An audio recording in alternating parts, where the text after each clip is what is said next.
नमस्कार दोस्तों, स्वागत है आपका मिशन यूपीएससी में। फैक्ट फॉर प्रीलिम्स में हम 24 जून के करंट अफेयर्स को डिस्कस करेंगे, जो प्रीलिम्स के हिसाब से इंपॉर्टेंट होंगे और मेंस के हिसाब से भी इंपॉर्टेंट होंगे। तो चलिए दोस्तों शुरू करते हैं।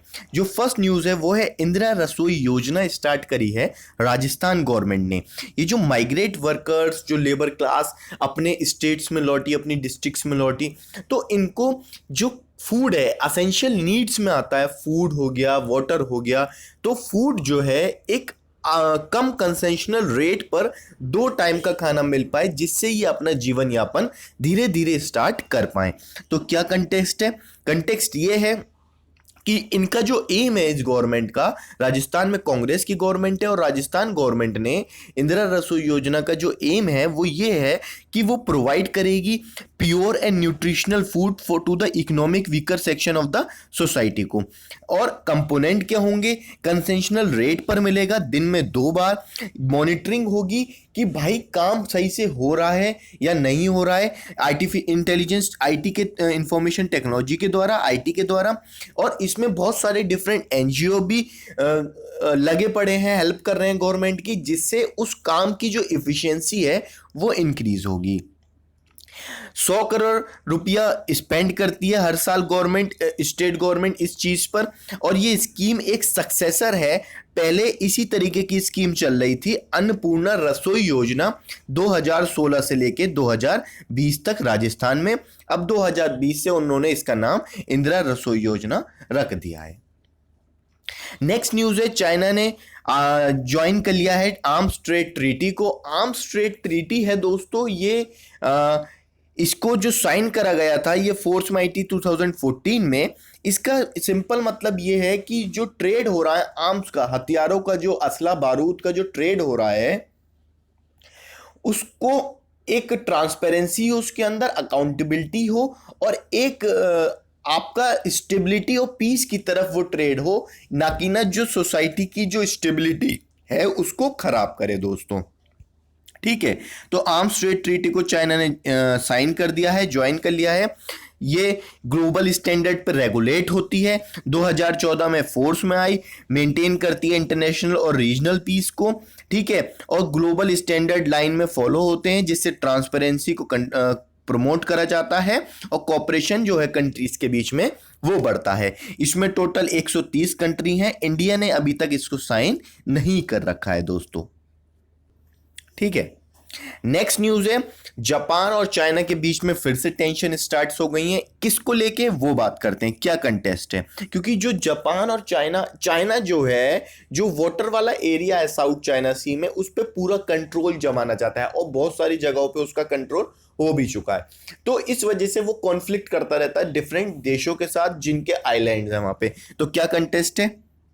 कंटेस्ट ये है, एक तोनोशिरो एक आपका आइलैंड है, उसका नाम तोनोशिरो सेनकाकू रख दिया गया है, जिससे जापान और चाइना के बीच में जो टेंशन हैं वो बढ़ गई हैं। क्या हुआ, जो आइलैंड है वो सेनकाकूज जापान में नाम है उसका, और उसी आइलैंड का जो पीपल हैं चाइना के, वो उसको कहते हैं दियाऊ, ये लिखा।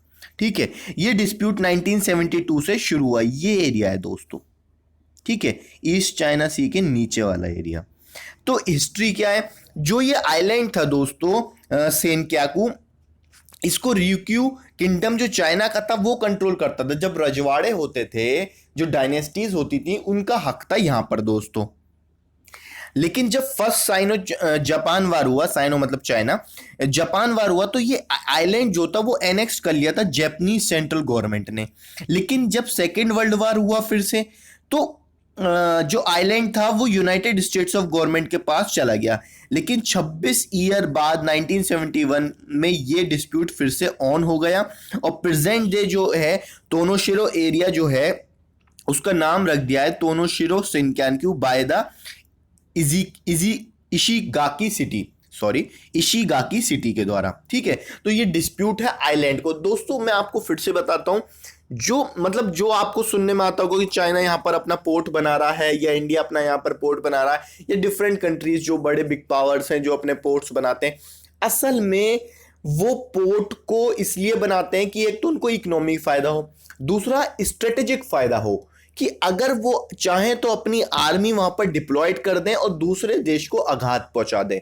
इसी वजह से जो लड़ाई है जमीन की, इसी वजह से है कि हम अपना एक तो इकोनॉमिकल फायदा करें, कि वो जो जगह है, मान लीजिए कोई जगह यहां पर है तो ये डिफरेंट कंट्रीज को जोड़ती हो, और इस जगह पे अगर किसी का कब्जा है तो वो इन डिफरेंट कंट्रीज को अपना माल बेच पाएगा।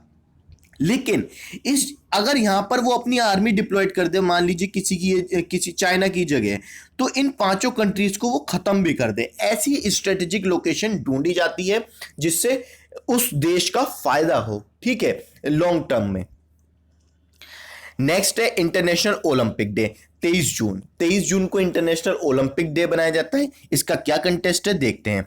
इनका एम है कि जो फाउंडेशन डे है इंटरनेशनल ओलंपिक कमेटी का, उसको कमेमोरेट करा जाए, जिससे जो लोगों के अंदर जो मोटिवेशन है वो आगे की तरफ बढ़े कि ओलंपिक में हमें अपनी कंट्री के लिए गोल्ड लाना है, सिल्वर ब्रॉन्ज मेडल्स लाने हैं। समर और विंटर ओलंपिक ऑर्गेनाइज करे जाते हैं इंटरनेशनल ओलंपिक कमेटी के द्वारा। इंटरनेशनल ओलंपिक कमेटी जो है वो नॉन गवर्नमेंट स्पोर्ट्स ऑर्गेनाइजेशन है, याद रखिएगा दोस्तों, नॉन गवर्नमेंट स्पोर्ट्स ऑर्गेनाइजेशन है। हेडक्वार्टर लोसाने में है, स्विट्जरलैंड में, और फाउंडर इसके थे पीरे डे कोबर्टीन और डिमेट्रियोस विक्लियस। 23 जून 1894 को इन्होंने इसको फाउंड करा था, इंटरनेशनल ओलंपिक कमेटी को। दोस्तों ये इसके इवेंट क्यों दिस दिन बेस्ड है कि जिससे मूव कर पाए लोग, सीख पाए और नई नई चीजें डिस्कवर कर पाए अपने स्पोर्ट्स में, जिस वजह से जो स्पोर्ट्स की जो वैल्यू है, डिग्निटी है, वो ऊपर की तरफ बढ़े। सिग्निफिकेंस क्या है 2020 का? जो ओलंपियन है वो एक source of inspiration and motivation बन पाए पूरी वर्ल्ड के लिए, और होम वर्कआउट पर जो शेयर करे अपने होम वर्कआउट, जिससे रियलाइज हो इंपॉर्टेंस और लोगों को फिट रहने की और हेल्दी रहने की। दोस्तों तो ये इसका सिग्निफिकेंस है।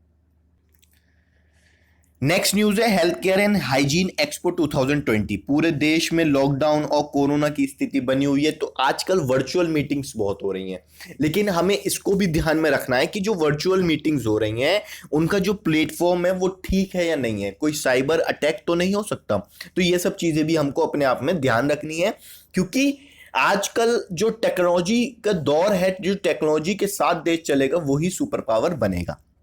तो virtual health care and hygiene expo लगेगा 2020 का, किसके द्वारा? फिक्की के द्वारा, ठीक है।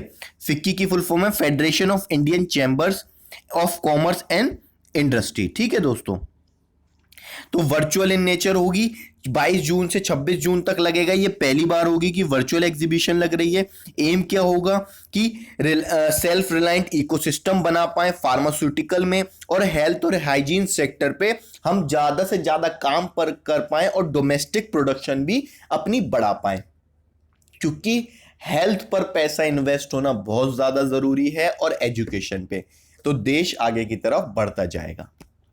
फोकस क्या है इवेंट का? हेल्थ इंफ्रास्ट्रक्चर पर बात होगी, जिसमें मेडिकल डिवाइसेस होंगी, वेंटिलेटर्स होंगे दोस्तों, ठीक है। बेनिफिट ऑफ आयुष, आयुर्वेदा, योगा, यूनानी, सिद्ध एंड होम्योपैथी, इनके बेनिफिट्स बताए जाएंगे वर्चुअल उसमें।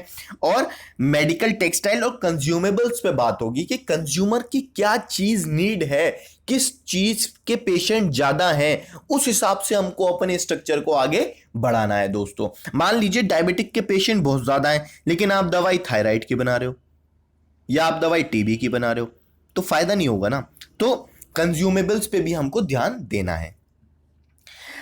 लास्ट न्यूज है 23 जून को United nation public service day बनाया जाता है। जो हमारे पब्लिक सर्वेंट होते हैं और जो पब्लिक की सोसाइटी में मदद करते हैं, अपनी चीज़ों को, अपने टाइम को इन्वेस्ट करके जो पब्लिक के लिए खड़े रहते हैं, तो public service day United nation के द्वारा 23 जून को मनाया जाता है। क्या कंटेस्ट है?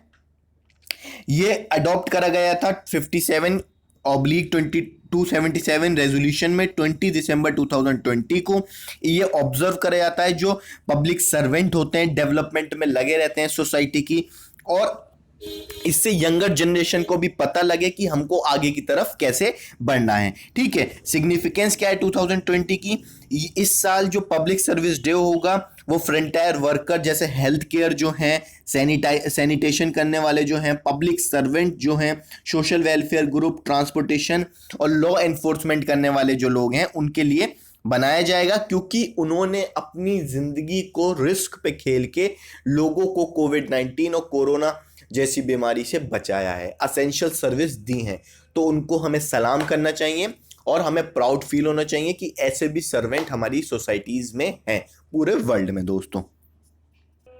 ठीक है, तो ये कल की 24 जून की डिस्कशन थी दोस्तों। मैं इस लेक्चर को यहीं पे कंक्लूड करता हूं। इसकी जो पीडीएफ है आपको डिस्क्रिप्शन बॉक्स में टेलीग्राम चैनल से मिल जाएगी। और थैंक यू एवरीवन।